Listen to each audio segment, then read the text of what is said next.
All right, joining us to articulate their position post the ANC's briefing is the DA's Federal Council Chair, Hellen Zille. Ms. Zille, good afternoon, or rather good evening. Thank you very much for your time. So all the talks we reported on that were taking place behind closed doors have now come to naught.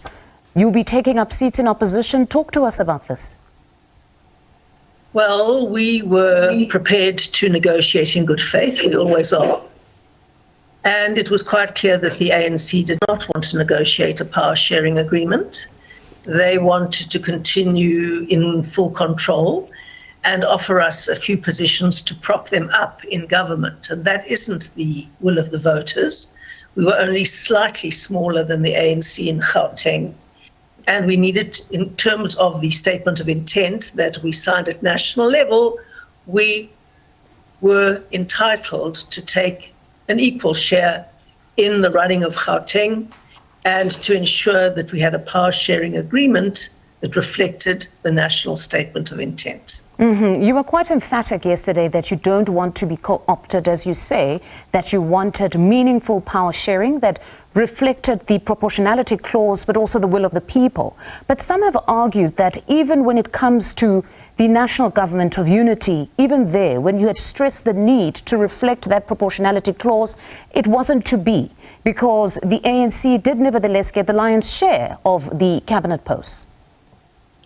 Well, at national level, the president can decide how big he wants to make the cabinet. And we expected him to have a smaller cabinet because that is what he'd committed to the voters that he would do. And we were expecting a cabinet of about 27 people. We got slightly more than half the ANC's total in the national election. So they got slightly less than double our total. And that is what we expected to argue for in terms of national representation. In the end, we settled for slightly less than that, without knowing that the ANC was going to announce such a hugely inflated cabinet and such a very large number of deputy ministers. And of course, the president has a right to expand the cabinet to whatever size he wishes, even though it's highly undesirable in a country like South Africa. But in Gauteng, that's entirely different. There is a specific number of people by law in the provincial cabinet. That is a premier and 10 MECs. So we knew what the number was there, and we also know what our rightful proportion would be in terms of the election result. The ANC would get 6 out of the 11 and we would get 5 out of the 11. But the ANC wanted to take 8 out of the 11 and give us 3. And that is not even vaguely in line with the outcome of the election. It is not a matter of bean counting. It is a matter of principle. We signed a statement of intent that we expect to stick to. And there are various clauses which the ANC clearly does not intend to respect. And our job is not to prop the ANC up in government, but to reflect the will of the voters of Gauteng. Now, in your media statement released just a short while ago, you state that you are unable to accept a counteroffer. Is this the offer you spoke about yesterday at your media briefing, or there was another offer post that briefing, because we understood that yesterday talks were still ongoing? Well, of course, I did not issue that statement. That was issued by the DA in Gauteng. And I didn't hear Fikile Mbalula's press conference. Now, we don't accept offers made in front of a microphone at a press conference.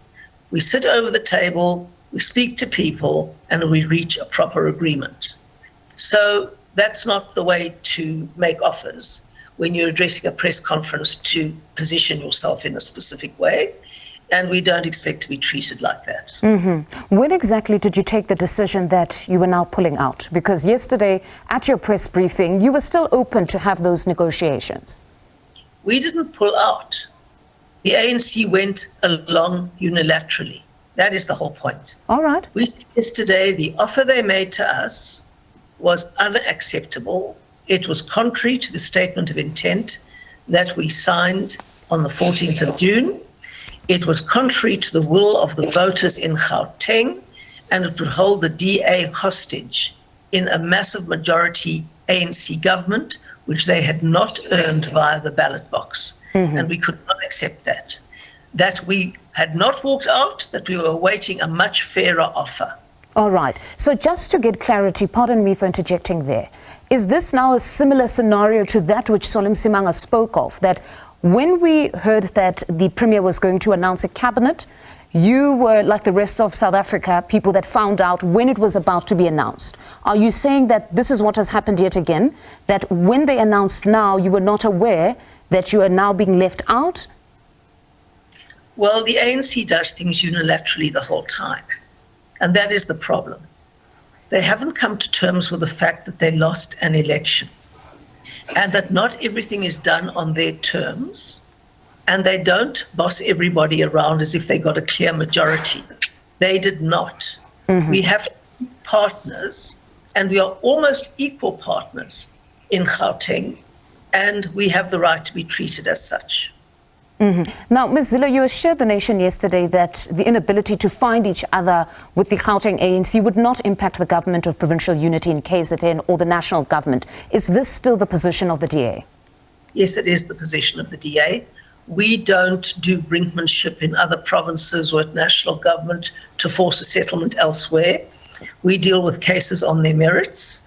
And in Gauteng, we have a mandate from the voters, and a very large mandate from the voters, and we have a responsibility to stand up for them and to ensure that they're represented in government in a fair way, and we will do that. We will be true to our voters. Another commitment that came from your provincial leader, Solim Simanga, yesterday was that you will not resort to pettiness or seek to perhaps sponsor a vote of no confidence in the Premier now that he has been elected. Is this still the commitment of the Democratic Alliance?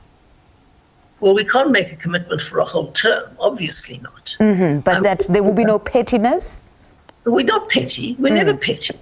I mean, the point is we are principled. And when we stand by the terms of an agreement that we signed, we do that in a calm and rational way. The ANC calls us arrogant. We say we stick by agreements that are signed by both sides, and it's not arrogant to expect other people to do the same thing.